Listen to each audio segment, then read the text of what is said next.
Reyes, mejor conocido en el medio como Gus Mascota, nuestro influencer.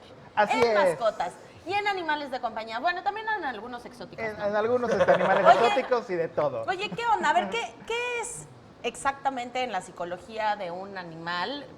Puede ser incluso humano, yo creo. Una actitud así de compulsiva. Mira, en la parte de los animales se habla de ciertos movimientos, actividades, actitudes compulsivas, generalmente se les conoce como estereotipias en la parte de los animales. Ajá. Y que bueno, pueden ser en efecto por una cuestión de comportamiento o incluso algunas veces por problemas físicos de salud que están experimentando.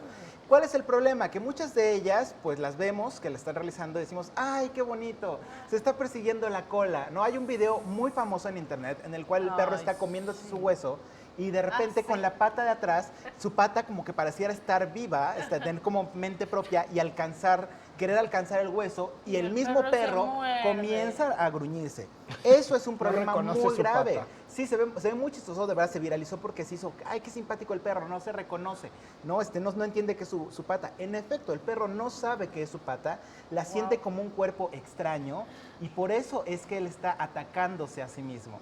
¿Por qué se dan estas cuestiones de conductas compulsivas? Puede ser, como decíamos, por problemas de ansiedad, ¿no? Porque muchos de estos perros que a veces presentan estas condiciones, si no es la regla, pero muchos vienen, por ejemplo, de ser rescatados, de haber sufrido algún maltrato previo y se les queda como este trauma, digamos, que lo tienen que sacar de alguna forma. Y como en su momento no podían sacarlo, comenzaban a hacerlo en sí mismos.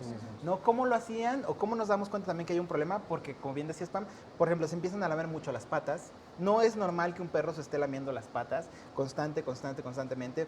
Otro ejemplo, por ejemplo, si tienen perritos y ven esta conducta, por favor, llévenlos de inmediato al veterinario, que se recargan contra la pared, que la cabecita la recargan contra la pared, contra el sillón, contra alguna superficie, y también dicen, ay, qué simpático, mira, está como dormidito, como recargado. Se autocastiga. Se autocastiga, ¿no? Exacto, dicen eso, se pone, mira, es que se castigó y se ve en el rinconcito en la esquina, se pone ahí. Sí. Eso es un problema porque podemos hablar de un problema directamente en cerebro, en cabeza, puede estar teniendo dolores de cabeza o dolores fuertes que no los puede decir y no es algo simpático.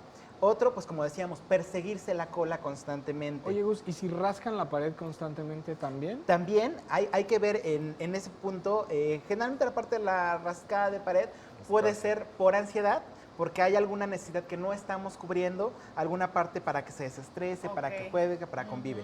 Pero ya cuando comienzan ellos a hacerse daño o también a lamerse alguna parte del cuerpo a tal grado de quitarse pelo o de enrojecerse o de morderse, es momento de llevarlo de inmediato al médico veterinario y también, por supuesto, con el médico o con el etólogo o con el especialista de entrenamiento canino. Ajá, yo es que yo estoy sufriendo, te lo juro que estás contando todos estos manifestaciones y estoy como imaginando a mi perro, o sea, en todas esas cuestiones y digo, no las tiene, pero, o sea, no está padre y me surge o sea, nosotros como dueños, como padres de estos perrijos, ¿cuál es nuestra responsabilidad en dado caso de que nuestra mascota no haya sido adoptada, o sea, que la hayamos tenido desde pequeños y estén padeciendo este tipo de situaciones? ¿Cuál es nuestra responsabilidad? O sea, ¿hicimos algo nosotros para que estén en ese momento así? Fíjate que, en efecto, muchas veces también este tipo de estereotipias, si no son adoptados y los tenemos nosotros, a veces lo podemos provocar nosotros. ¿Por qué? Porque a veces al perrito no lo dejamos salir a la calle, lo dejamos en un área muy pequeña, a veces balcones, a veces hotehuela, a veces una habitación, y el perro, pues, si no tiene nada más con qué distraerse, por ejemplo, va a empezar a morder lo que está a su alrededor. Sillas, mesas, sillones, objetos.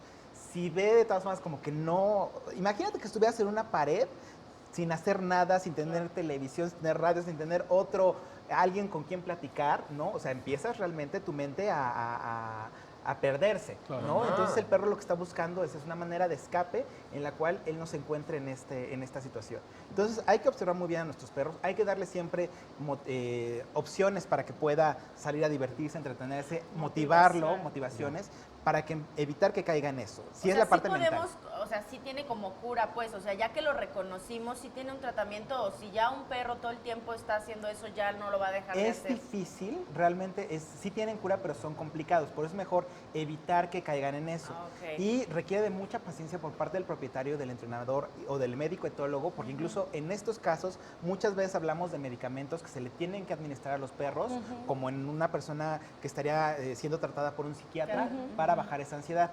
En el caso de la cola, por ejemplo, esa es clásica, que puede ser ansiedad, o a veces también hablamos de problemas de columna. Tuvimos un caso en clínica de animales en la que al perro no detectaban porque tenía esa estereotipia.